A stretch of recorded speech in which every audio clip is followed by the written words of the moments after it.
Boa noite para quem é de boa noite, bom dia para quem é de bom dia, seja muito bem-vindo e bem-vinda a mais um PPGIT Talks, o podcast do programa de pós-graduação em inovação tecnológica e propriedade intelectual da UFMG. E eu estou aqui mais uma vez com meu amigo, meu parceiro de trabalhos, o Alisson. Olá, tudo bem? Tudo bem, Gustavo? Tudo bem, professor? E a gente hoje, né, Alisson, a gente vai receber mais um dos nossos professores. Pois é, né? mais um. E quem tá aqui com a gente, Alisson? Já apresente aí, por favor. Então, segura que lá vem história. Nós estamos aqui com o professor doutor Paulo Grangeiro, professor associado do campus Centro-Oeste da Universidade Federal de São João del Rei, em Divinópolis.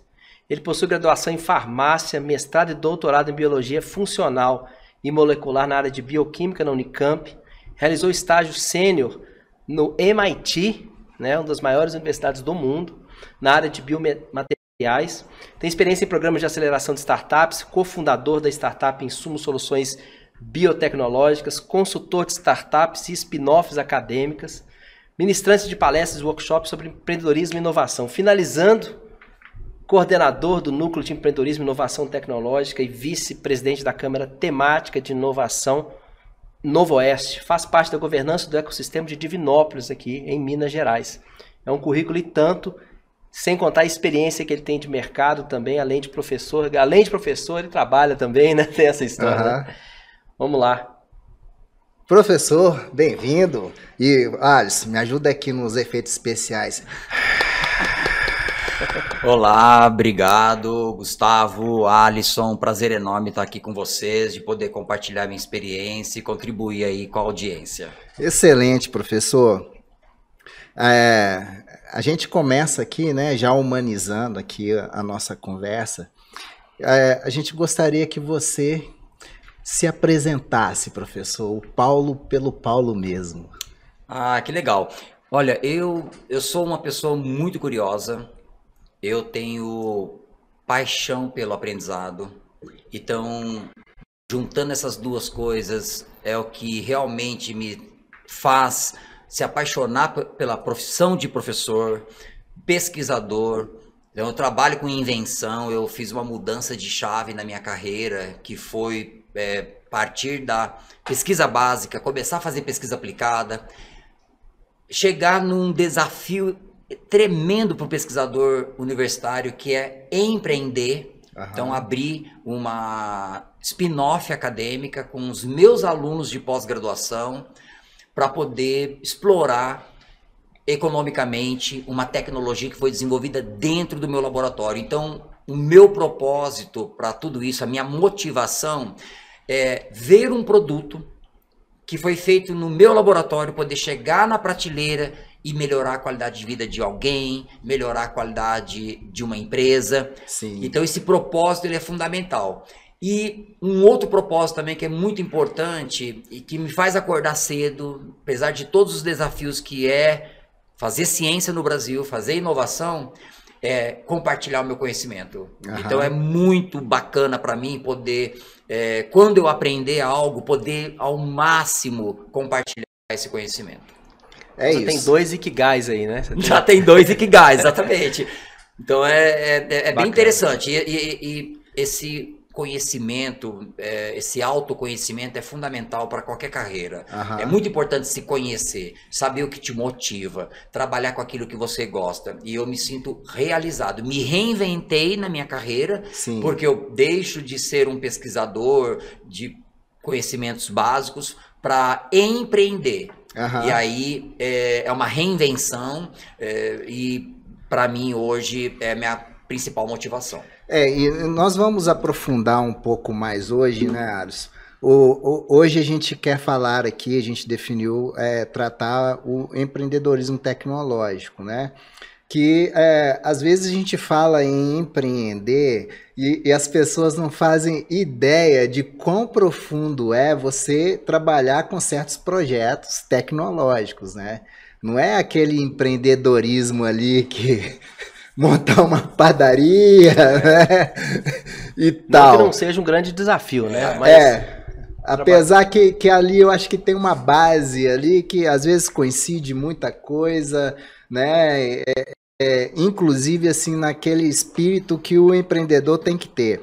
Mas o empreendedorismo tecnológico ele é bem mais sofisticado, né?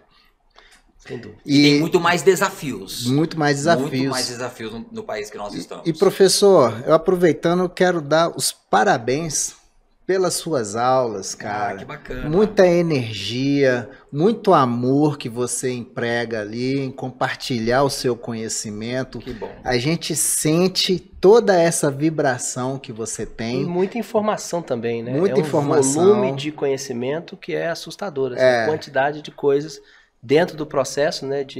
Desde a ideia até o MVP, a validação, ele tem um conteúdo muito rico, muito atual. Isso. Isso é. E parabéns mesmo. Nossa, eu fico muito feliz de ter esse feedback. É um compilado de experiência de mais de 7 programas de pré-aceleração que eu participei.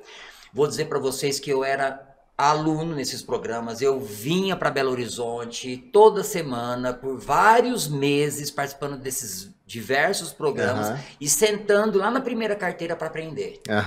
Então isso foi muito importante. E hoje eu sou um agente multiplicador disso. Sim. E aí eu compartilho com potenciais alunos, né, que ainda não entraram no programa de pós, com os alunos que já estão no programa de pós, porque infelizmente ainda o ensino de empreendedorismo ele é muito restrito.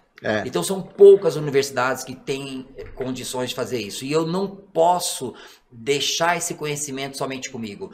Então eu faço isso na minha universidade também. Eu dou aula de empreendedorismo na graduação, dou aula na pós-graduação também, no programa de biotecnologia. E essa parceria que eu faço com a UFMG, a convite do professor Carlos Tagliati para ser o professor de empreendedorismo no programa de mestrado profissional em inovação tecnológica e propriedade intelectual. É o 3º ano que eu já contribuo, é uma satisfação enorme. Então eu venho para isso com a maior garra para poder estimular. O que eu estou plantando são sementes para uma iniciativa depois, né, desses alunos, né, pensarem num negócio e saber o que precisa fazer para modelar esse negócio. Eu também já dei aula, né, sobre modelagem de negócio, professor, e você vê o brilho nos olhos ali de quem, assim, está descobrindo agora, né, como você pensar o negócio, como você gerar valores, né, muito interessante. Então, aproveitando que a gente voltou para o básico aqui, né, Alisson? Como que você define o empreendedorismo e o empreendedorismo tecnológico? Olha, o empreendedorismo é atitude. Então, para você empreender, você tem que ter atitude. E ninguém nasce com isso, né? Não existe um gene do empreendedorismo. Então, você tem que praticar. Então, você pratica utilizando diversas ferramentas. E hoje nós temos diversas ferramentas que podem ser utilizadas, como, por exemplo, o Canvas do modelo de negócio, um mapa de empatia, onde você vai entender o seu cliente. Você pode usar o Canvas da proposta de valor para conectar o benefício que você tem do seu produto, processo ou serviço com o seu cliente. Você pode utilizar metodologias ágeis, como o Scrum, por exemplo. Você pode utilizar o Kanban. Você tem hoje muitas ferramentas. E aí você tem que colocar a mão na massa. Empreendedorismo, você tem que fazer. Você tem que pensar esse negócio, tirar da cabeça e colocar no papel. Sim. E depois você tem que tirar do papel. E aí vem a validação. O empreendedor é atitude porque você tem que ter iniciativa. Sim. Você tem que ser o protagonista. E aí é bem interessante que eu vou te contar que, por exemplo, em Harvard e MIT, um dos critérios que eles utilizam para selecionar os seus alunos, né, porque é super restrito, né, abaixo de 10% o índice de aprovação nessas universidades que são renomadas, eles buscam pessoas que querem criar empregos. Então essa atitude de você criar emprego para que você seja o empreendedor, ela é fundamental. Que diferencia de quem quer ser liderado. Então você precisa buscar líderes. E aí o empreendedorismo seria isso. Agora, quando a gente fala em empreendedorismo tecnológico, né, de empresas de base tecnológica, elas podem ser desde empresas de software, são as mais comuns. O Brasil, o que mais tem na área de tecnologia é software. Por quê? Porque vou te dizer de uma forma assim, é mais fácil você desenvolver um software, né? Você pode fazer isso num final de semana. EasyTax, por exemplo, é uma startup que surgiu de um Startup Weekend. Então, você consegue desenvolver um software em poucas semanas, por exemplo. Mas, por exemplo, um produto biotecnológico, você pode levar 10, 20 anos. E aí, pensando num modelo de Brasil, que você tem uma instabilidade econômica, é muito difícil você ter investidores que vão aportar num negócio que pode levar 10 anos ainda. Sim. Então é um grande desafio pensar em empresas de base tecnológica, como por exemplo biotecnologia, dispositivos médicos. E é por isso que a nossa inovação nessa área ela é bem baixa. É muito baixa, né? E eu vejo que as empresas que têm money para investir, muitas vezes elas querem soluções imediatas, né, professor? Imediatas. Esse é um desafio. Então por isso que, por exemplo, se a gente pega a Boston area, que é onde está o MIT e Harvard, poxa, MIT e Harvard faz parte de uma cidade pequena chamada Cambridge, que fica do outro lado do rio, onde está Boston. E aí é chamada aquela região de Boston area. Ali é o maior polo de biotecnologia dos Estados Unidos. O MIT, você atravessa a rua, são 450 empresas, 250 de biotecnologia. É o maior cluster do mundo de empresas produzindo medicamentos biológicos. Medicamentos que são utilizados para tratamento de câncer, reumatismo, diabetes, que são proteínas recombinantes, a insulina, por exemplo, recombinante, e que a gente paga royalty. Lá há uma efervescência desse tipo de tecnologia. As empresas estão do lado das universidades, então elas conseguem inovar.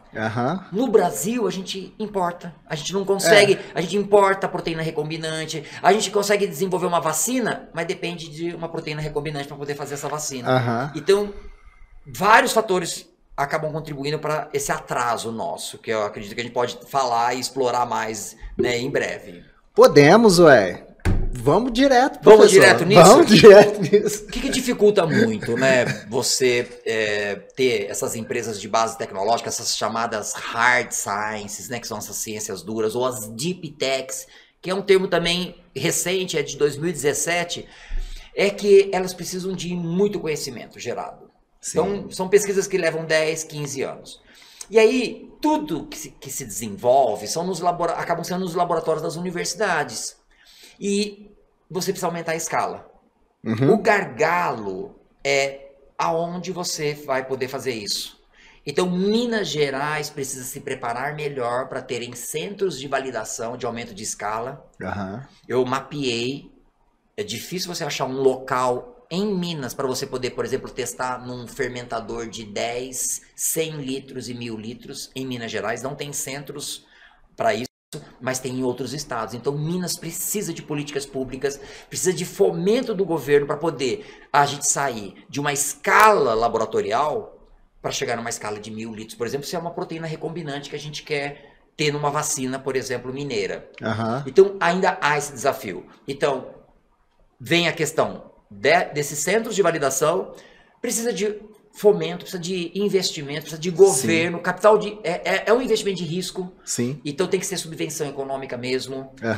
E como ainda se leva muitos anos, os investidores ainda não estão investindo nesse tipo de solução, diferente lá dos Estados Unidos. Então, como nos Estados Unidos tem muitas empresas de biotecnologia, esse ecossistema de empresas de biotecnologia aposta em tecnologias de base biotecnológica para poder, por exemplo, esperar 5 anos, 10 anos. Então, o que a gente precisa avançar? Investimento, centros de escalonamento e aí depois um outro fator que é muito importante, regulação.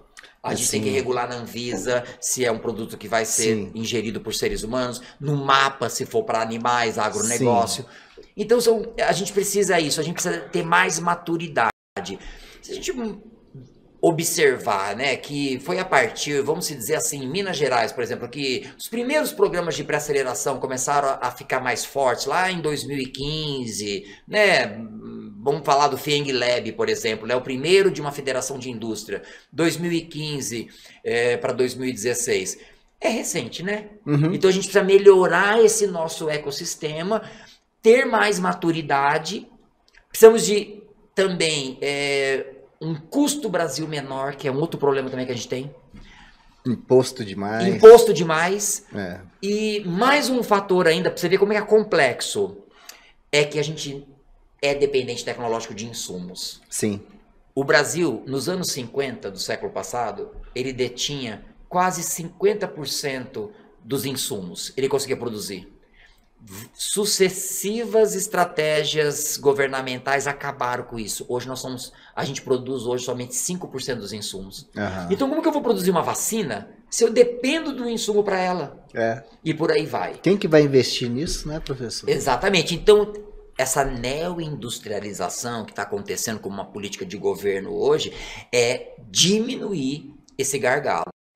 Tanto que se a gente pegar hoje países que dominam as IFAs, né, que são aquelas substâncias ativas que vão para medicamentos, para vacinas, estão aonde? China e Índia. Uhum. A China e Índia investiu pesado em parques tecnológicos para produção de insumos que eles vendem para o mundo inteiro. Professor Paulo, mas só complementando isso, quando teve a pandemia, né, o Covid-19, houve um investimento, uma atenção muito grande para buscar uma vacina nacional, então parece que houve interesse político, interesse de investimento nessa área. Então é evidente que a gente tem pesquisadores que fazem esse tipo de trabalho muito bem feito no Brasil. O que está faltando então, pelo que o senhor está trazendo, é realmente o investimento do governo, olhar para isso, para trazer, em vez de trazer insumos, produzir aqui. De repente não é nem investimento, né, professor? É política pública. Exatamente. É porque a política pública ela tem que vir com investimento. Sim. Agora, nós temos ótimos cientistas que trabalham. A gente tem o CT Vacinas, por exemplo, em Belo Horizonte. Mas a gente precisa aumentar a escala. Então, o desafio que está sendo agora do CT Vacinas é conseguir produzir em escala industrial. Mas a gente tem que ter uma maturidade, né, para que a gente consiga fazer com que esse produto chegue mais rapidamente no mercado. Então, quando você faz ensaios clínicos, por exemplo, são muito caros. Então, a gente precisa ter mais centros para fazer, por exemplo, ensaios clínicos. Certo. Né? Fase 1, fase 2, fase 3. Em alguns casos, dependendo da tecnologia, a empresa tem que contratar um centro de validação de ensaio clínico fora do Brasil. Então, a gente precisa melhorar esse ambiente. Essas políticas públicas são fundamentais. É recurso, é regulação. Regulação. A regulação também é um fator que para o pesquisador é muito difícil ele entender ainda, porque a Anvisa é jovem, vamos dizer, e a gente precisa ter mais feedback ou atenção para, olha, o que você precisa para você, por exemplo, montar o dossiê, que aí é uma coisa muito importante para os pesquisadores. Quando for desenhar os seus experimentos, que já veja o que a Anvisa vai solicitar na hora de montar o dossiê. Qual o protocolo experimental é seguido internacionalmente, por exemplo, para você ter aquela prova de conceito. Sim. O que se percebe também, às vezes, que o pesquisador vai fazer nos experimentos e não segue esses protocolos. Aí, na hora de montar o dossiê, não há subsídio suficiente para que tenha a aprovação daquele produto. Então, há uma estratégia que o pesquisador tem que fazer, uma inteligência antes, para ele adequar já a prova de conceito dele para aquilo que ele vai registrar. E eu vou dar uma sugestão agora para o PPGIT. Criar uma disciplina de políticas públicas aplicada à inovação tecnológica. Interessante, hein? Não é? Bem bacana. Que aí vai lá no estado, fala assim, venha cá assistir essa disciplina, como que chama aquelas que você se inscreve mesmo sem você não estar matriculado? Você pode vir como aluno especial? Não, ouvinte. Então, ouvinte ou disciplina isolada, né? Mas seria interessante, porque até para a gente influenciar, né, dentro das pessoas que estão envolvidas aí, né, com essa parte legislativa e de políticas públicas, a gente poder influenciar e dizer para eles, olha, existe aqui uma iniciativa sofisticadíssima de ensino em relação à inovação tecnológica e a gente precisa caminhar, a gente precisa que o Estado venha com a gente nos dando condições de progredir, né? Porque chega uma hora que, quando a gente vai depender de uma coisa que a gente não tem uma legislação, a gente não tem uma política pública voltada para isso, a gente não tem como passar essa barreira. Quando a gente fala de inovação, você está lançando um software, tipo um Uber, uma coisa, você consegue um investimento externo, você precisa, obviamente, desenvolver com pessoas que conheçam sobre programação, etc. Mas essa ciência aí que você está trazendo, professor, ela é muito complexa. Ela é difícil até de entender, até para criar políticas públicas, né? O que você precisa? Eu preciso de um insumo. O que é isso? Né? Até você explicar para o leigo, demanda muito tempo, demanda muita estratégia, né? Porque essa ciência dura, ela está muito inacessível ainda para a maior parte da população. Exatamente. E aí a gente tem que tirar essa ideia de que startup é sempre essa coisa legal dos softwares, né? Dos aplicativos de celular, e colocar a inovação dentro desse contexto, né, que o Gustavo está trazendo, porque é isso que vai fazer a gente ganhar competição no exterior, né? Porque a China está vindo forte, todos os países estão vindo forte, e nós estamos ficando aí comprando insumo, como você trouxe, né? Dependentes. Totalmente dependentes, né? Então vamos lá, Alisson. Você preparou aí Agora a prova do professor tá feita aí, né, Alisson?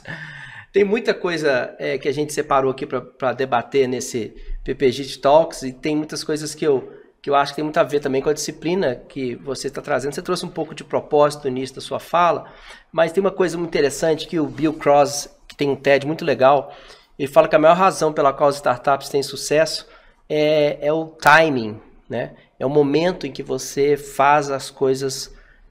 Por exemplo, o Uber, se não tivesse a crise nos Estados Unidos na época que o Uber nasce, você não teria motoristas disponíveis e carros disponíveis para validar o negócio, para fazer o Uber virar o que virou. Muito interessante, né? Isso. Então, o timing, às vezes, ele é até mais importante do que a própria ideia. E aí eu te pergunto, professor, qual que é o timing agora? O que o Brasil, o que nós, pesquisadores, poderíamos desenvolver? Para onde olhar?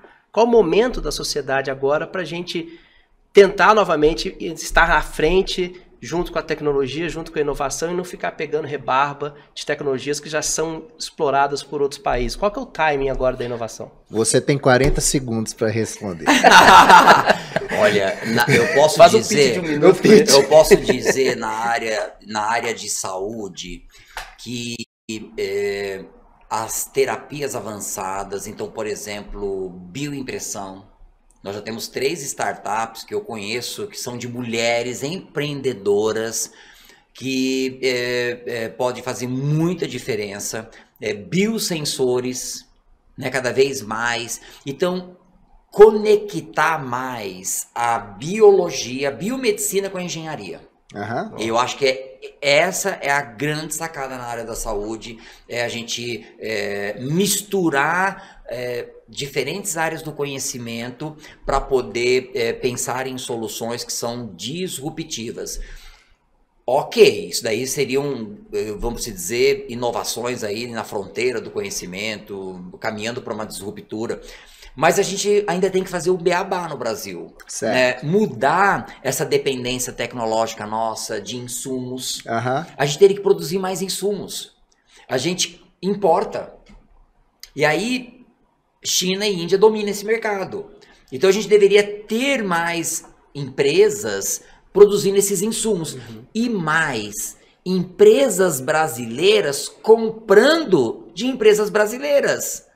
Porque eu já validei isso com algumas startups, spin-offs acadêmicas, né, de pesquisadoras e pesquisadores que falam que quando tenta colocar o produto no mercado, os clientes falam assim, não, mas o produto americano, o produto europeu, e aí? E o brasileiro? Então ainda existe um preconceito, deveria ter um incentivo para que a gente comprasse de empresas brasileiras. E aí eu acredito que essa área de insumos também no Brasil pode ser uma grande chance em health techs, para que a gente possa realmente se tornar um país menos dependente de importação de produtos. Uma outra característica também interessante que eu posso dizer para vocês é da indústria farmacêutica, né?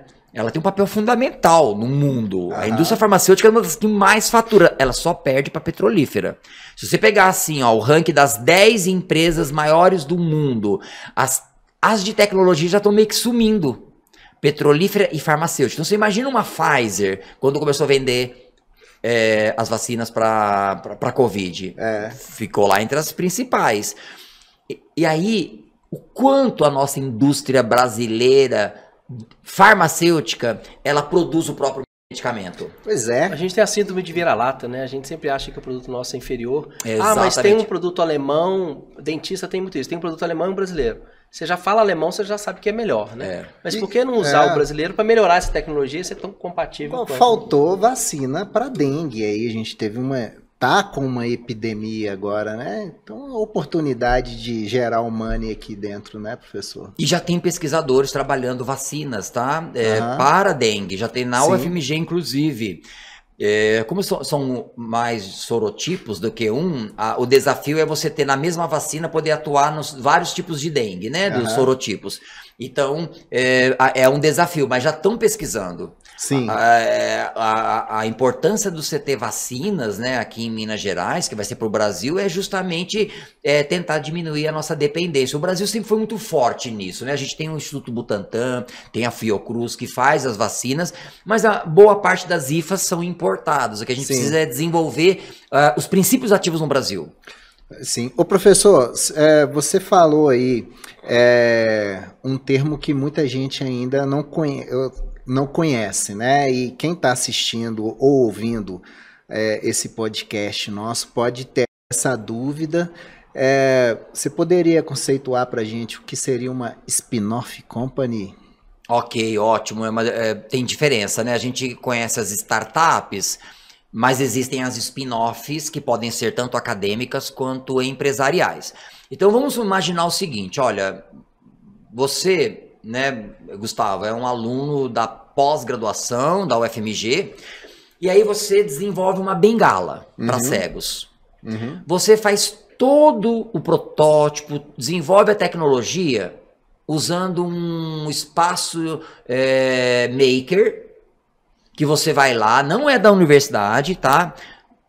Você não usa laboratório da universidade, você não usa capital intelectual da universidade, é um projeto paralelo da sua carreira dentro da universidade como um aluno de pós. Então você usa o espaço maker, você chega num protótipo, você monta a empresa, você vende, é uma startup. Certo.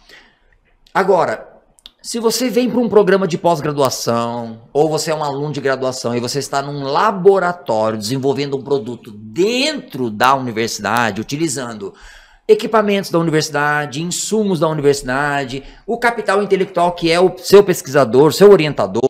Sim. E aí você abre a empresa para explorar essa tecnologia, isso é uma spin-off. Porque ela está saindo da academia, então é uma spin-off acadêmica. Se isso gerou uma propriedade intelectual, por exemplo, uma patente de invenção ou um segredo industrial, você vai licenciar isso para essa empresa, é uma spin-off acadêmica. Aí eu vou dar um exemplo de uma spin-off empresarial. A L'Oréal, ela tem 6 centros de pesquisa no mundo, um deles está no Brasil, fica no Rio de Janeiro.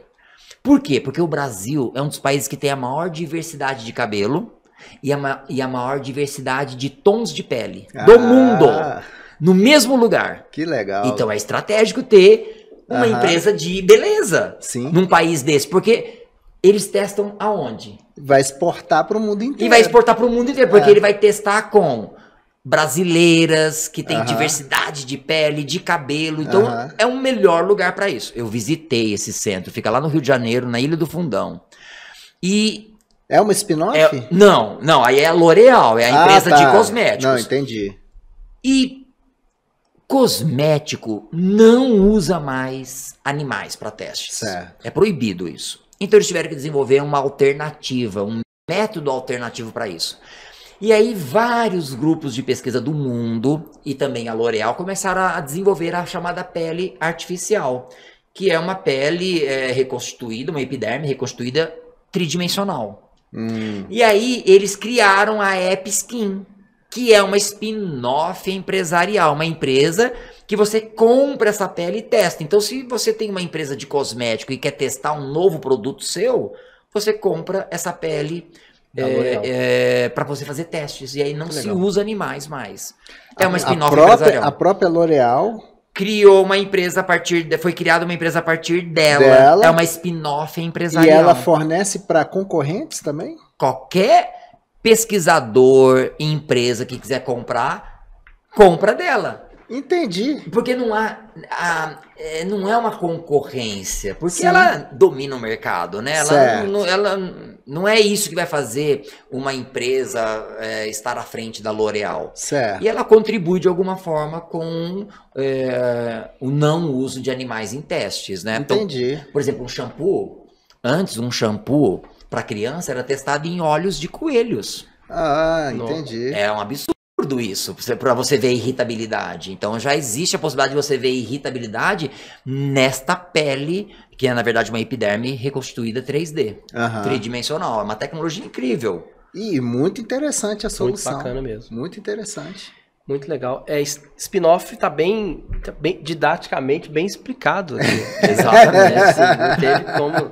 É irrefutável a explicação do professor em relação às spin-offs. Professor, dentro do processo de desenvolvimento, a gente está falando também para uma audiência que está nos ouvindo e nos assistindo, que são futuros pesquisadores do PPGIT, que vão entrar no programa de mestrado, doutorado, mestrado profissional. E aí eu fico sempre me perguntando assim, como é que esse menino vai entrar dentro da Universidade Federal, o FMG, para desenvolver esse tipo de trabalho de pesquisa, desenvolvimento de pele para testar cosmético? O que um programa como esse de pós-graduação do PPGIT fornece para esse aluno, né, esse discente que está entrando? O que ele pode esperar de um programa como esse? É muito boa sua pergunta. A maior riqueza que nós temos na universidade é o capital intelectual. Então nós temos pesquisadores que já trabalham com inovação. Então esse programa, ele é o resultado de uma cooperação entre pesquisadores para que a inovação fosse mais rápida.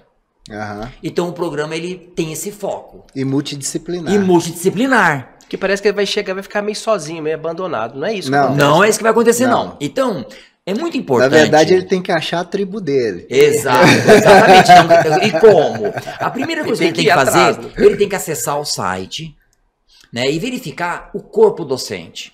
Para ele se identificar com algo que ele goste de fazer. Porque, veja, é muito diverso, né? Tem vários pesquisadores com diversas áreas do conhecimento ali sendo trabalhada. Então ele tem que ver aquilo que vai despertar uma paixão nele em querer trabalhar com aquilo.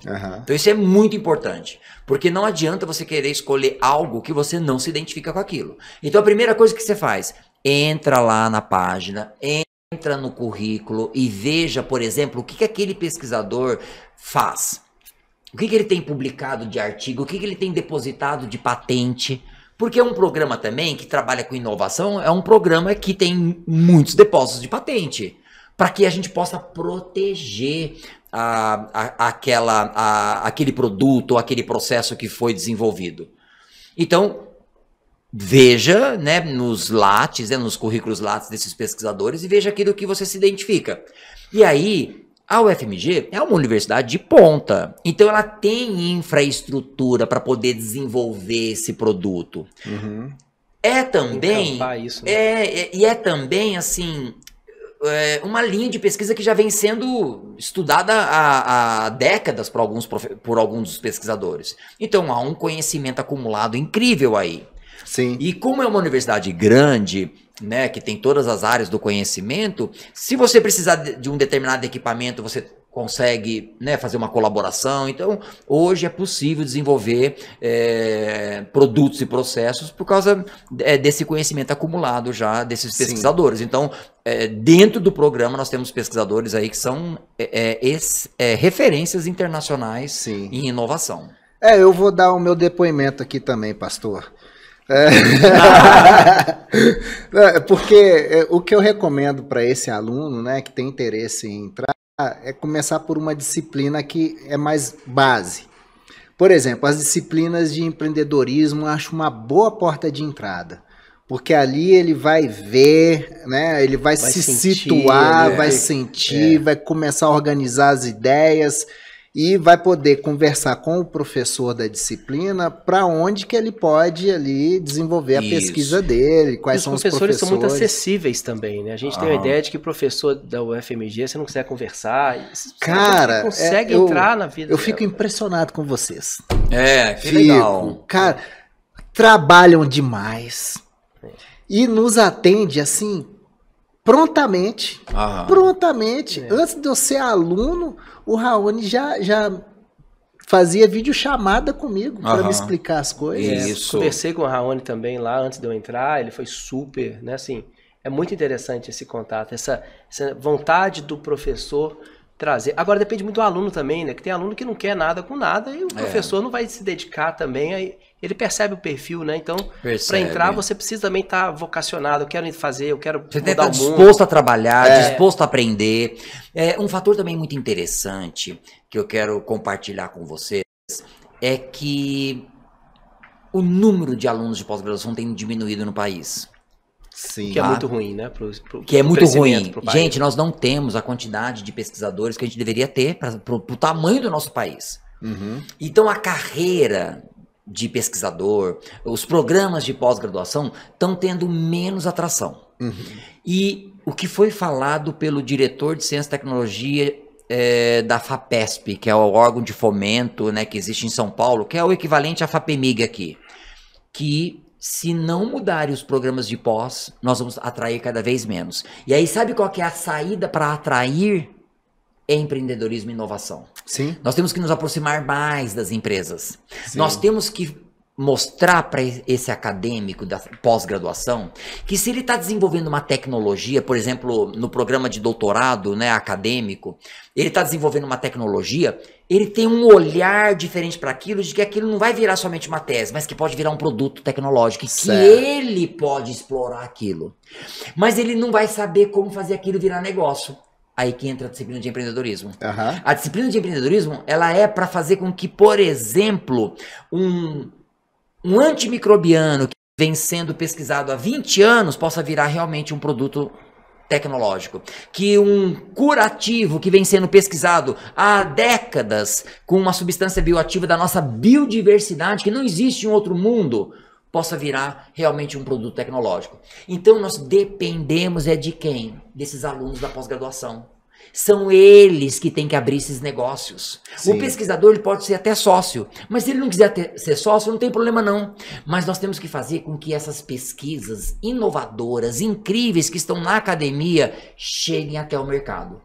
E aí é esse tipo de programa de pós-graduação como esse que nós estamos falando, de inovação da UFMG, é um programa que tem que atrair esse perfil de aluno que pode explorar tecnologicamente o que ele está fazendo na bancada. O problema, né? Acho que os desafios do programa do PPGIT é ter visibilidade, porque pouca gente conhece. Ele não tem publicidade em cima dele, né? Então, assim, as pessoas não sabem que esse programa é o único no Brasil, né, Alisson? É o único no Brasil. A gente não existe outro. O mineiro tem essa característica de esconder as boas práticas e elogiar as que estão fora, né? Porque na Alemanha tem isso, no MIT e tal, mas a gente esquece que tem programas excelentes aqui acontecendo, como o PPGIT. A gente teve, né, no primeiro episódio, o professor Rochelle, que trouxe uma visão muito interessante sobre inovação e muito falando sobre esse perfil que você está dizendo, professor. O aluno quer entrar numa pós-graduação, não é talvez para escrever paper apenas, ele quer botar a mão na massa, ele quer desenvolver, ele quer ficar num laboratório. E melhor ambiente para se fazer isso não é só nas startups, naqueles lugares que tem piscina de bolinha, que é legal. Dentro da academia, dentro da Universidade Federal, você vai ter essas mentes brilhantes, essa conexão transdisciplinar, que, por exemplo, esse programa permite. Gente da farmácia conversando com gente do direito, conversando com gente da comunicação, que gera uma grande discussão, às vezes até briga, né? Mas isso é delicioso porque você está pegando pensamentos distintos de histórias distintas de pessoas. É o grande intercâmbio de ideias e experiências dentro da sala de aula. Exatamente. E é da onde surgem as boas ideias. As boas ideias. Isso Elas mesmo. surgem Steve da onde? Johnson. Do Steve Johnson, que é justamente o quê? Numa mesa de bar, numa mesa de café, você tem uma ideia, você conversa com outra ideia, você vai melhorando a sua ideia. Ninguém acorda um dia e fala assim, nossa, tive uma ideia. Não, ela pode levar décadas. E é muito importante essa interação. Então, um café, um happy hour, ou o que for, o espaço de cowork veio para isso. O espaço de cowork é um ambiente de interação. E é uma oportunidade de você melhorar a sua ideia. Ainda voltando nessa questão, eu gosto de citar o professor Rubem, não sei se vocês já tiveram aula com ele. Não, ainda não. Ele também faz parte do programa e ele diz que a formação que ele tem, né, no laboratório dele, que eu também tenho no meu laboratório, a gente fala que é bilíngue. Você tem uma formação em ciência, tecnologia e inovação e em negócio. Sim. E é essa formação dupla que a gente tem que fazer. Porque o que está acontecendo? As teses e as dissertações estão ficando nas gavetas. E aí eu vou trazer um dado para vocês que é muito interessante. Se a gente pegar os 3 maiores escritórios de depósito de patente dentro da universidade, porque a gente tem um dado muito ruim, os 10 maiores depositantes de patentes do Brasil, 7 são em universidades. Tem um erro aí, não que não deveria ser, Sim. mas é porque tem pouca participação das empresas no depósito de patentes. Então você pega a Petrobras, aí é a melhor, que mais deposita patente, Vale depois. Pegando então as 3 maiores, que é USP, Unicamp e o FMG, elas têm em média 1.500 patentes, mas elas não têm 10% delas licenciadas. Nós estamos engavetando também as patentes. Todo o esforço que foi feito fica dentro de uma gaveta. Fica numa gaveta. Razões para isso. Na verdade, tem muita oferta, mas pouca demanda. O que realmente as empresas querem? Será que nós estamos depositando patentes que são necessidades das empresas? Porque não adianta nada o pesquisador estar lá no seu laboratório e falar assim, eu vou inventar uma coisa. Sem conexão com o mercado. E aí, não há interesse. Sugiro 2 possibilidades de mudar esse quadro. Uma, vamos criar as spin-offs acadêmicas. Sim. Estimular esses pesquisadores a montarem empresas, ou não, seus alunos montarem empresas sozinhos, ou ele montar com os alunos. Por isso que as spin-offs, elas são muito estratégicas. A outra é o co-desenvolvimento. É a universidade se aproximar do mercado, das empresas e fazer um acordo de P&D para co-desenvolver a patente que seja uma necessidade da empresa. E aí você favorece o licenciamento. Então a gente tem um quadro ainda de inovação muito baixo em relação ao conhecimento que é gerado. Ô professor, acho que isso daria uma boa tese aí de doutorado. Não daria? Já deve ter até estudos já disso. Para chegar e, né, desenvolver isso tudo e chegar e falar, a solução aqui, ó. Essa é a minha tese. Né? Porque é complexo, né, professor? Tem as regras da universidade, né? Tem o compliance das empresas, tem os problemas de política pública, né? As legislações que às vezes impedem muitas coisas. E é interessante que nós somos vistos como um país muito criativo, né? As pessoas, tanto que a gente ganha muitos prêmios em Cannes na área de criatividade de publicidade, quase sempre ganha, mas a criatividade não necessariamente está levando à inovação, né? Deveria virar isso, assim, a gente é muito criativo, deveria ter muita inovação também. A gente é 49º, né, em criatividade no mundo, e mais de 100 e tantos países aí que estão no ranking, né? Inovação. 49º na posição entre 132 Foi da aula países. de sexta-feira passada. Falei, né? Mas aí tem um dado que é muito interessante. O Brasil é a 14ª potência em geração de conhecimento. Nós sabemos muito, mas nós não fazemos o que sabemos porque nós somos a 49ª em inovação. Sim. Olha que interessante a comparação com a Coreia do Sul. A Coreia do Sul é a 13ª em geração de conhecimento. mas ela é a 10ª em inovação. Então ela gera conhecimento e transforma esse conhecimento em ela riqueza. gera menos conhecimento, mas ela converte em alguma coisa. Isso, ela é melhor ranqueada que o Brasil. Ela é a 13ª, o Brasil é a 14ª. Então, praticamente, Brasil e Coreia produzem a mesma quantidade de artigos científicos em bases da Web of Science, por exemplo. Aham. Mas na hora de transformar esse conhecimento em riqueza, a Coreia é a 10ª, o Brasil é a 49ª. Então, a gente não está sabendo aproveitar isso. Não quer dizer que a gente tem que deixar de gerar conhecimento. Não é isso que eu tô falando. É muito importante manter essa posição. Mas está faltando algo para fazer a gente melhorar o nosso ranking. Para que a gente possa ser mais inovador. E aí, políticas públicas, hubs de inovação, parques tecnológicos, incubadoras de empresa. Então, isso tem que melhorar o nosso ecossistema. A gente tem que ter um ecossistema favorável para que aquela pesquisa de bancada chegue no mercado. Certo. Para que seja licenciada por uma tecnologia também, por exemplo, uma tecnologia seja licenciada por uma empresa também. Então a gente tem que melhorar esse ecossistema para melhorar essa posição na inovação. Aham. Isso aí. E aí, Alisson? Ué, vamos lá. Como é que nós estamos de tempo aqui? Não tem tempo, não. Tempo, professor, você tá precisando... Não tô, não. Então tá de boa. Professor já sextou hoje, Alisson. Vamos sair daqui, nós vamos pro bar ali. Sextou. Professor, quando você tá, né, nas aulas a gente tá vendo muito isso, né? A gente tem uma ideia e às vezes as pessoas se apaixonam por essa ideia e não lançam o negócio de jeito nenhum. Eu tenho uma pessoa que eu dou consultoria que ela tem 6 anos que ela está tentando lançar o produto e não consegue. É o MVP, né, que a gente fala, o produto mínimo para testar. Falando do ponto de vista, a gente está trazendo para a academia, né, como é que é esse trânsito? Isso parece para as pessoas que, não, você está jogando dinheiro fora, você está testando um negócio que não está dando certo. Né? Na pesquisa, na área de biologia, por exemplo, mas deve ter muita coisa que se faz e que o resultado é negativo. Né? Como é que você monta o MVP? E por que isso é tão importante, o MVP, no processo de desenvolvimento de inovação? É bem interessante essa sua pergunta, Alisson. E eu vou dividir assim, vamos pensar em produto viável mínimo na área de software, por exemplo, tá? Um aplicativo de celular ou um software. E vou falar de ciências da vida. Então, por exemplo, um produto biotecnológico, que tem diferença. Num conceito de startup enxuta, então para software, um aplicativo, você tem que ter um ciclo que eu tenho uma ideia, eu construo algo, um produto, né, um aplicativo, testo com o meu cliente e aprendo com aquele teste. Aí eu meço então algo e faço o ciclo da startup enxuta. Isso, para produto físico, tem que ter. Então, seja, por exemplo, um dispensador de medicamentos, seja um dispositivo eletrônico, um biosensor, eu preciso já testar. Nem que eu use somente o Arduino.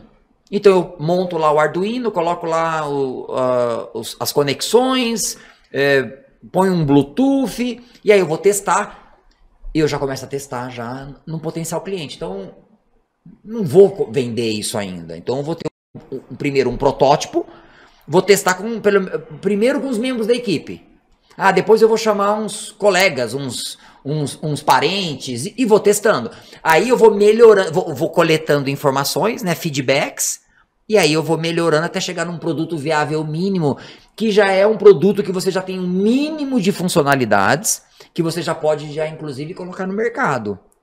Né? Você vai testar a venda, vai ver se aquilo dá tração, e aí você vai melhorando sempre cada vez mais. Eu visitei uma startup em Cambridge, de um brasileiro que fez o doutorado dele no MIT Media Lab, o maior centro de inovação do mundo.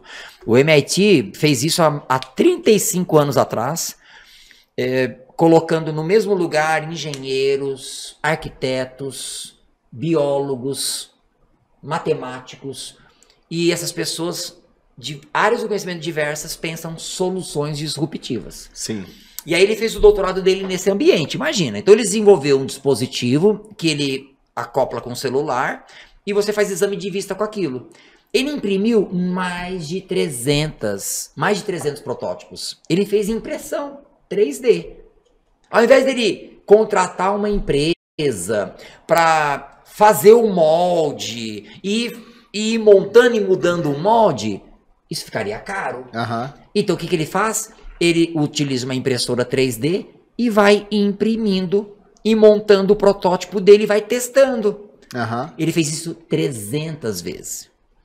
Então, nessa área de dispositivo, né, de um software, de um aplicativo, você pode fazer esse ciclo, né? O ciclo de tenho a ideia, construo e meço isso com o cliente. E vou aprendendo e vou melhorando cada vez mais. Sim. Se você colocou um produto no mercado e não se sentiu embaraçado, é porque você demorou demais para colocar esse produto no mercado. Então você tem que já ir testando. Você tem que sentir vergonha, né, daquilo que você não... Tem que sentir vergonha. Você já tem que colocar o produto. É claro que ele tem que ter as funcionalidades mínimas também, né? Mas você já tem que ir testando. Agora, quando a gente fala de ciências da vida, eu não posso pegar uma molécula que eu isolei de uma planta brasileira, da biodiversidade brasileira, que não vai ter em outro país. Então, eu estou na frente na pesquisa fazendo isso, porque é uma planta que só tem no Brasil. E aí eu isolo uma substância bioativa, testei antimicrobiano e começo a dar para as pessoas, como se fosse um antibiótico. Não dá para fazer isso. Então, em ciências da vida, eu tenho que ter uma prova de conceito em laboratório, que é um ensaio in vitro, né, que eu testo usando tubos de ensaio, por exemplo, ou placas de 96 poços. É um ensaio in vitro. Aí deu atividade biológica. É um antitumoral, é um antimicrobiano. Aí eu vou para testes em animais. Então eu tenho que fazer pré-clínicos. Aí não foi tóxico para o animal. Legal. Aí eu posso ir para ensaios clínicos. Então não dá para fazer isso com biotecnologia, né? Que eu falei agora há pouco, que era a questão do ciclo da startup enxuta. Sim. Então você tem que fazer uma sequência de ensaios, aí se é para tratamento, são 3 ensaios clínicos, fase 1 com pessoas saudáveis, fase 2 com pessoas que têm aquela doença, e fase 3 com mais pessoas que têm aquela doença. Isso pode levar 10 anos. Então é muito mais demorado. Mas hoje é difícil você dizer assim, olha, temos um antitumoral brasileiro. Parece que saiu recentemente um primeiro aí. Mas não existem medicamentos brasileiros. O melhor exemplo disso, para a gente falar de inovação, é a história de um pesquisador em São Paulo, do Instituto Biológico de São Paulo, que isolou de um veneno de serpente uma substância, deu o nome de bradicinina e via que essa substância baixava a pressão. Ele publicou o artigo. A empresa dos Estados Unidos criou o Captopril, o medicamento mais usado para tratamento de hipertensão. Conhecimento brasileiro e inovação americana. Publicamos o paper, eles leram. Leram o paper. Agora... E aí, como é que fica essa situação? O pesquisador, ele recebe por isso? Não, mas não recebe. Aí tem um detalhe assim, ó. A invenção, para ter uma invenção, você tem que ter novidade. Sim. Então, possivelmente, eles leram o paper, mas fizeram mudanças na estrutura. Né, daquela substância que estava lá publicada. Aí eles inventaram outra substância, parecida até, mas que tivesse um efeito surpreendente. E aí vem o Captopril. Então, para um pesquisador que quer inovar, o que ele tem que fazer primeiro? Ele tem que fazer uma busca de anterioridade para ver se aquilo que ele vai produzir, seja um produto ou um processo, seja uma novidade. Sim. Nunca pode ter nada publicado sobre aquilo. E aí ele faz essa busca de anterioridade para ele entender o que tem no estado da arte, e aí ele propõe algo novo. É aí que vem a novidade. E aí ele primeiro tem que depositar a patente. Mas há uma busca tão grande do pesquisador querer ter paper e não querer aprender como que é escrever uma patente, ou porque na universidade não tem um escritório de propriedade intelectual que dá suporte para esse pesquisador, ele acaba publicando o artigo e aí a gente perde muito a chance de ter inovação por causa disso. Então a gente precisa de escritórios de propriedade intelectual muito bem instalados e a gente precisa de uma cultura de propriedade intelectual também nos pesquisadores. E por falar nisso, a gente tem disciplinas lá com o pessoal de direito, né? Tem. De inteligência artificial. Que pega essa chatice para fazer, né? Tem. O professor, voltando aqui, né, naquela abordagem mais conceitual, qual que é a diferença de MVP e protótipo? Então, o protótipo pode ser um desenho no papel, ele pode ser o Arduino com algumas funcionalidades já, né, ali conectadas, uns fios, né?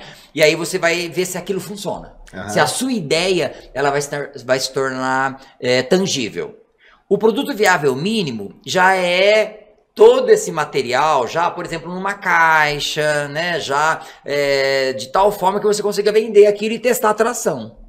Então é um estágio, o MVP é um estágio mais avançado em relação ao protótipo. Uhum. E aí você pode ter vários tipos de protótipos. Você pode ter desde você estava lá numa reunião ou num bar, você teve uma ideia melhorada, né, com alguém, aí você fala assim, eu vou desenhar aqui o meu dispositivo, o que eu quero.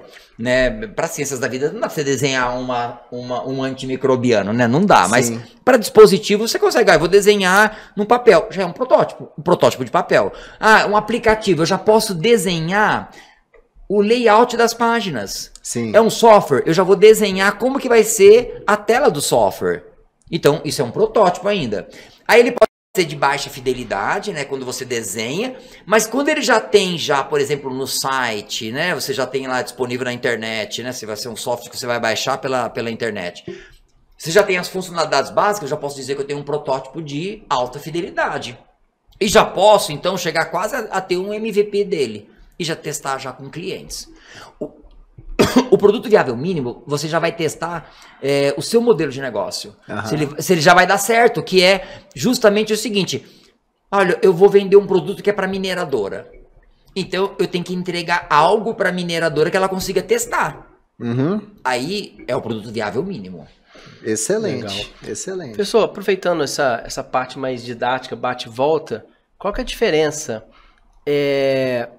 Quando você falou de MVP, você falou de... Protótipo e MVP. Inovação incremental e inovação disruptiva. Disruptiva ou radical, né? Qual que é a diferença dessas duas? Ou existem mais camadas aí que descrevem o tipo de inovação, que eu já vi gente defendendo 12 tipos diferentes. Aí vamos lá. Existem mais de 10 tipos de inovação. Aí você pode ter, por exemplo, a inovação em experiência do cliente, a inovação em produto, certo, a inovação em processo, você pode ter em marca, em receita, por exemplo, você pode inovar. Aí são tipos de inovação. Agora, você pode inovar de formas diferentes nesses exemplos. Uhum. Aí você pode ter, por exemplo, uma inovação incremental, que é o seguinte, você faz a mesma coisa, só que você faz mais rápido. Você faz mais barato porque você usa um material agora que é de baixíssimo custo. Uhum. Isso aumenta a sua venda. Porque inovação, gente, é nota fiscal. Não adianta eu inventar algo que ninguém compra. Então você é um inventor. Agora, dizer que você é inovador é porque o seu produto já está sendo lá na prateleira e está vendendo. Aplicação. Né? É nota fiscal. Então, vamos supor, eu vou sair da tecnologia. Olha, se um restaurante... ele cria um ambiente instagramável, aonde os clientes vão lá num canto, tem o nome do restaurante, tem uma cachoeira, sei lá, tem uma árvore maravilhosa e é um ambiente instagramável. E isso faz aumentar o número de clientes. O que ele está fazendo? Inovando. Uhum. Então eu dei esse exemplo assim, de um restaurante. Agora, de um produto tecnológico. Olha, eu tenho um produto tecnológico que ele tem, ao invés de... Vamos pensar assim, num medicamento. Ao invés dele tomar todos os dias, ele vai tomar uma injeção, por exemplo, que vale uma semana. Vou dar um outro exemplo bem bacana. Existe uma prevenção para HIV que é chamada PrEP, que é profilaxia, é uma profilaxia, ou seja, o indivíduo, né, que tem risco aí de contrair HIV por algumas razões, ele pode tomar o medicamento uma vez por dia. Certo. E aí ele praticamente não é infectado por HIV. Ah, é. Ele toma uma vez por dia. Agora imagina o comportamento. Não pode esquecer. Tem que tomar todos os dias. Então, está para ser lançado uma PrEP em que vai ser uma injeção de 2 meses. E aí ele toma a injeção uma vez. 2 meses ele está coberto. Então, Entendi. Isso é uma inovação. E isso é uma coisa bacana. Isso é disruptivo. Disruptivo e aí para ser disruptivo, então eu vou chegar lá. Tá. Ainda é incremental. É uma incremental ainda. É uma Você incremental. mudou o prazo ali. Isso, você mudou o tempo, mas você vai ter que continuar ainda tomando algo. Né? Vamos dizer assim. Entendi. Agora vamos lá. Então, a incremental é algo que você fazia antes, mas você faz melhor. Certo. Agora vamos pensar assim, ó. Vamos pensar em modelo de negócio e tecnologia. Se você faz o mesmo modelo de negócio e faz a mesma tecnologia, é incremental. Agora, se você tem uma tecnologia melhor, mas o modelo de negócio ainda é o mesmo, ou você tem um modelo de negócio diferente, né, melhor, mas a tecnologia é a mesma, aí é uma semi-radical, vamos dizer. Agora, quando você muda tanto a tecnologia quanto o modelo de negócio, vem a disruptiva. O que é a disruptiva? É quando você substitui algo para não existir mais. Então, pensem comigo aqui um exemplo de disruptiva. A música. Consumo de música. Telefone celular. Olha, o padrão de consumo não tirou totalmente, né? Mas tem gente que ainda quer comprar. Mas você acha CD para vender hoje? Não. Então, consumo de música. E mudou o mercado da música. E mudou o mercado da música. Então, música, o Spotify veio para isso. Disruptivo. Aliás, indicar aqui a série que tem no streaming que conta a história do Muito som na faixa. Som na faixa. Posso fazer propaganda aqui no Pode. podcast? Som na faixa. Assistam como que surge o modelo de negócio Spotify. É incrível. É de um sueco. E ele mudou a indústria da música, que já vinha sendo ameaçada. E aí vem com aquela sua pergunta, Alice. Olha que interessante. Você tem que ter um problema acontecendo, é o time. Ele veio no time certo. Então, foi fácil? Bay, né? Não foi fácil, mas ele conseguiu. Então ele muda o mercado da música. Um outro exemplo. Vocês usam orelhão? Não. Mas se vocês precisarem usar orelhão, onde que vocês têm que ir? Não existe mais. Só em rodoviária. Você acredita que existe rodoviária no aeroporto? Ou seja, o orelhão foi praticamente substituído pelo celular. Então, é uma tecnologia disruptiva, praticamente aí. Então, outro exemplo, vocês usam máquina de datilografia? Não. Conhecem isso? Já ouviram falar? É da geração de vocês? Você escreve e já imprime, né? É interessante. Olha só, eu fiz um curso de datilografia. Né? Então, eu fiz na Hamilton, que era um nome de uma máquina, né? De uma empresa de datilografia. A datilografia era o curso que eu fazia, então, e aí você fazia em máquina datilográfica. Então tinha Olivetti, IBM. Foi disruptivo. O que veio no lugar? Computador. Ninguém mais faz em máquina. Então, isso é disruptivo. Então, a tecnologia disruptiva, ela vem para substituir algo. E aí, vou dar um exemplo. Uber não é disruptivo. Por quê? Ele melhora o táxi, né? Ele melhora. E outra, ele não está substituindo táxi. Táxi não deixou de existir, ônibus não deixou de existir, metrô não deixou de existir. Então não é disruptivo. É radical. Não, radical e disruptivo é a mesma coisa. Radical. Não tem um meio termo entre o radical É o semi-radical e o semi-disruptivo. É a mesma coisa. Radical e disruptivo é o mesmo. Mas o Uber não faz isso. O Uber, ele incrementa. Agora, professor, a inovação, para ela acontecer, uma inovação disruptiva, demanda muito tempo, né? A internet é uma que demorou 30, 40 anos para surgir. Isso. Então, ela é muito pouco provável que uma inovação disruptiva aconteça do dia para a noite. Não. São anos, são décadas e são poucas. Né? Hoje, você ter uma inovação disruptiva é muito difícil. É muito investimento. Dizem que a inteligência artificial é uma delas. Exatamente. Ela pode ser disruptiva aí para algumas áreas ainda, porque é muito novo ainda, né? Tá sendo muito utilizado, então algumas áreas podem sumir. Sumiu, é disruptivo. Você pode dizer que é disruptivo. O que é mais fácil, então? A incremental. Então, olha só, não pense, a gente não pode pensar assim, só vou fazer disruptiva. Não. Porque a palavra ficou muito na moda. Ficou né? na moda. Eu quero pensar. É difícil fazer uma disruptiva. Então, vamos fazer a incremental. Uma boa incremental. Que já é uma coisa bacana. Né? Você pega o aparelho celular, é incremental. Você vai incrementando. Gillette. Pega a primeira Gillette e pega hoje a que tem 5 lâminas. Eles falam que cada vez que a Gillette tem uma crise, ela aumenta mais uma lâmina. Exatamente. E aí, isso é incremental, ou seja, faz a mesma coisa, só que agora com mais lâminas. Então, um ótimo exemplo é a Gillette. E aí e ela deixa de ganhar? Não, ela investe na incremental. Até um interessante dia... no caso da Gillette, desculpa de interromper, tem uma Gillette que foi desenvolvida para você fazer a barba em uma pessoa que não pode fazer a própria barba, tipo alguém que teve um idoso e tal. Então a lâmina é invertida. Em vez de você fazer, que interessante. Né? Então essa é uma inovação da Gillette para pegar uma... Incremental também. Não para você fazer em você, para você fazer em uma outra pessoa que tem uma arquitetura diferente, né? Bem interessante essa... E quando a pessoa faz uma descoberta que ali ela não estava esperando, por exemplo, o post-it, né? O post-it foi uma cola que deu errado, né? E é um estudo de caso que a gente sempre aborda nos cursos que a gente faz. E como que a gente chamaria esse tipo de inovação? Não teria uma definição específica, não. É uma criação. É uma inovação incremental. Porque você já tinha algo que colava, né?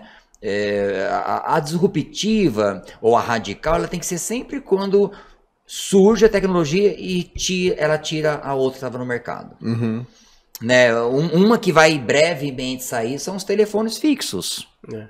Muitos já não usam em casa, né? Então vai sumir. Praticamente vai ser o imóvel. Tem que sumir primeiro dos cadastros, né? Pelo menos exige que a gente coloque o telefone fixo pra você abrir uma conta. Mas em casa praticamente as pessoas estão já deixando de ter telefone fixo. Não, excelente. Alisson, e aí?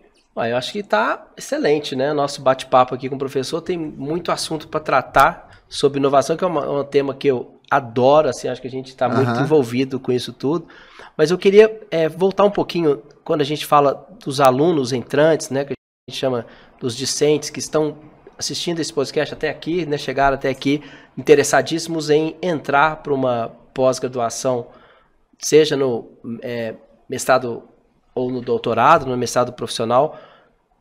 Qual que é a dica que você dá, professor, para o projeto dele, para ele entrar, para atrair um professor pesquisador que vai orientá-lo? O que esse aluno pode desenvolver para entrar, né? O Gustavo trouxe aqui para fazer uma disciplina isolada, para conhecer um pouco, mas eu quero efetivamente entrar, né? A gente também até pediu essa dica para o Rochelle, mas eu queria ouvir a sua também. O que ele precisa ter ali para ele ter um bom projeto, né? A gente já falou para onde que a coisa está caminhando, você trouxe algumas ideias aí, mas o que ele pode montar para apresentar para uma banca? Ótimo. Olha, se for uma pesquisa de bancada, então no mestrado ou no doutorado acadêmico, né, que é o que você faz parte, é importante que esse aluno, esse candidato, né, ele estude o programa, veja os currículos dos pesquisadores que estão lá, e verifique, marca um primeiro contato, converse com ele, veja a disponibilidade, né, de orientar uma determinada linha de pesquisa. Porque ele vai ter que apresentar um projeto. Se for no mestrado profissional, o que esse candidato ele deve fazer, que vai ser muito importante, é o seguinte: que problema ele quer resolver?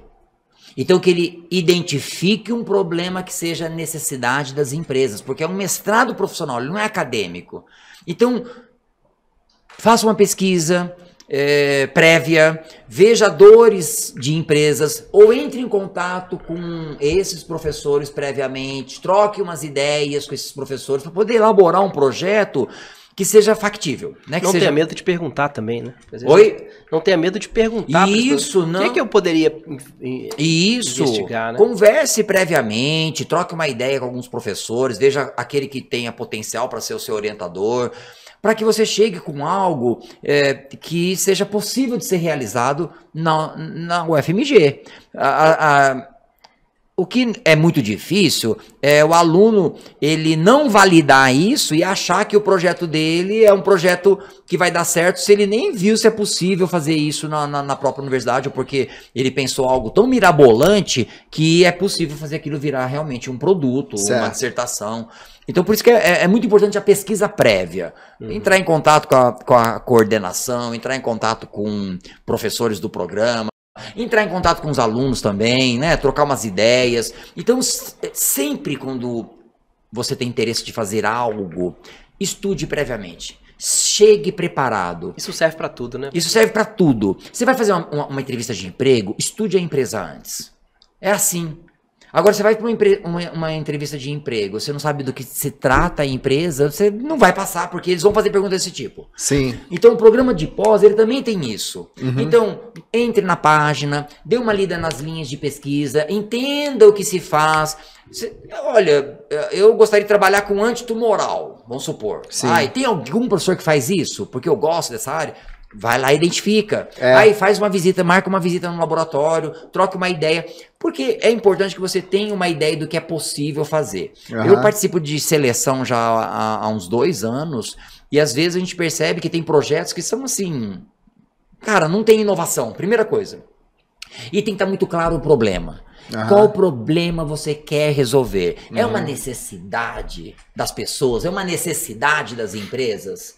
E aí... a solução que você está propondo. Sim. Você consegue fazer em 2 anos? Então vamos supor, também um detalhe muito importante. Eu vou fazer entrevistas. Tem que estar no cronograma um prazo para poder ter o aceite do comitê de ética. Sim. Hoje, qualquer pesquisa com seres humanos, seja você fazendo um teste com seres humanos ou aplicando um questionário, você tem que ter aprovação do comitê de ética. Eu vou pegar dados secundários, então vou acessar páginas, eu vou acessar as tecnologias do INPI. Não precisa de autorização. Certo. É público. Eu vou acessar dados do Ministério da Saúde, vou acessar dados do Ministério da Ciência, Tecnologia e Inovação. Ok, você não precisa de comitê de ética para isso. Sim. Dados secundários. Agora, vai propor entrevista, tem que estar no seu cronograma um prazo para você ter a aprovação do comitê de ética. E é por isso que eu indico que a pessoa faça uma disciplina isolada. Isso. Porque até para você apresentar o seu projeto não significa que você tenha que terminar o curso com ele. Eu mesmo mudei meu projeto estando dentro do mestrado, né? Eu entrei para sair da mineração, professor. Entrei com um projeto de transformação digital, né? E aí eu conheci a professora Maria Tereza. E me encantei por sustentabilidade, inovação em materiais. Ótimo. E tudo mais. Comecei um projeto com ela não pôde ser minha orientadora, porque ela não faz parte da pós-graduação, ela dá aula meio que emprestada, e aí acabou que eu consegui a orientação com o Rochel, que me voltou para mineração de novo. É assim que funciona. Mas eu peguei o conhecimento que eu adquiri com a professora Maria Tereza e estou aplicando agora nesse projeto aí que eu estou desenvolvendo com o Rochel. Então, assim, para o aluno, né, que tiver interesse, ele vai ser avaliado na capacidade dele de pesquisa, né, de propor um projeto, né, e desenvolver. Isso. E é muito importante que ele tenha uma noção do que é metodologia científica, né? Ok, nunca fez uma iniciação científica, então busque informações prévias para entender como que se escreve um projeto, o que tem que ter num projeto, quais são as partes fundamentais de um projeto. Sim. Agora, aquele que já teve experiência em iniciação científica, já tem um conhecimento disso, porque teve que desenvolver um projeto. Agora, não necessariamente você teve que ter essa experiência. Sim. E aí, se você é um candidato que está numa empresa e você quer tratar de inovação, venha fazer essa pós-graduação. É isso aí. Porque você vai ter conhecimentos, vai ter um network incrível. Isso. E vai ter uma formação que é fundamental. A gente precisa melhorar a massa crítica em Minas Gerais. É isso aí. Belo Horizonte é uma das cidades mais inovadoras. É a 8ª da América Latina. Saiu um ranking agora de ecossistemas. Primeira é São Paulo, né? Tá bem avançado nisso. E Belo Horizonte é a 8ª da América Latina. Então, é muito bacana isso. E isso acontece por quê? Porque existem pessoas interessadas e existe capacitação. E aí você vai fazer parte de uma massa crítica importante, vai criar dentro dessa empresa um núcleo de inovação. E as empresas também têm que enxergar isso. Tá? As empresas mineiras têm que enxergar que elas podem ter os seus colaboradores capacitados em inovação. Eu sempre falo também que Belo Horizonte é um lugar bom para você estudar, trabalhar e se desenvolver. Né? Porque aqui, se você não gosta de bar, você não tem mais nada a fazer. É verdade. A praia do Belo Horizontino é a ciência, tecnologia e inovação. Vamos fazer isso. É isso aí. Comunicação de valores. Exatamente. Né?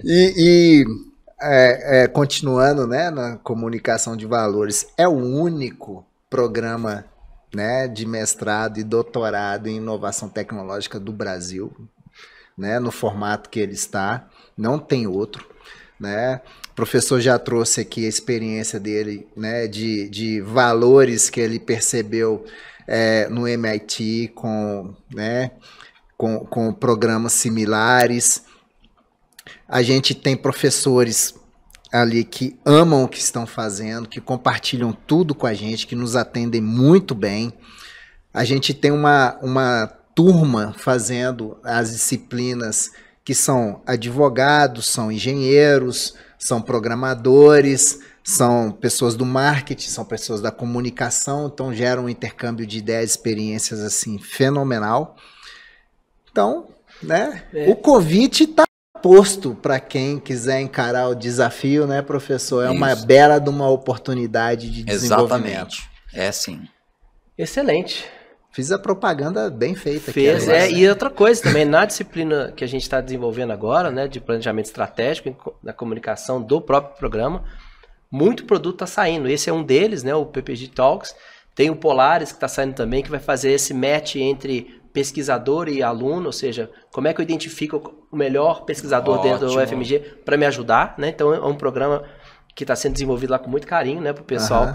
E tem outros programas que a gente está fazendo benchmark para conhecer um pouco dos programas de inovação em outras universidades do país, repositório de documentos, enfim. Tem várias coisas acontecendo, porque se a gente está dentro de um programa de pós-graduação em inovação, a gente tem que inovar também. Não tem como, né? Então a gente está em cima disso. Nós estamos fazendo eu estou fazendo 2 disciplinas esse semestre, mão na massa, que é a sua e a do Rochelle. Ótimo. E é isso aí. É isso. Professor, muito obrigado.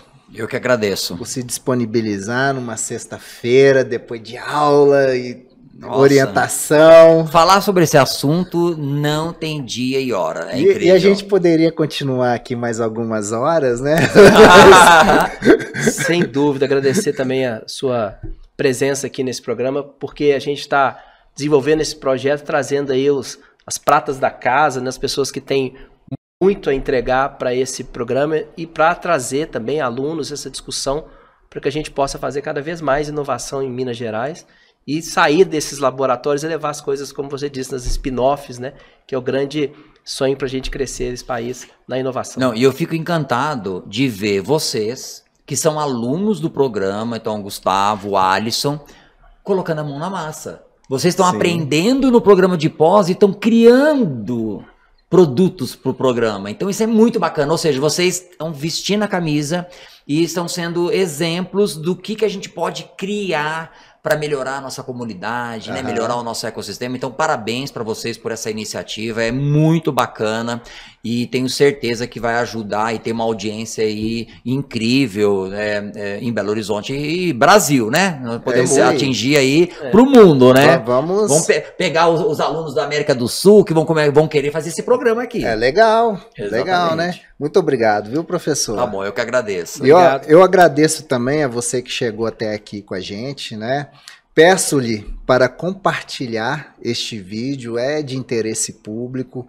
Conhecimento compartilhado é conhecimento ampliado. Na descrição do vídeo você tem os links também para acessar mais informações sobre o PPGIT, o programa de pós-graduação em inovação tecnológica da UFMG.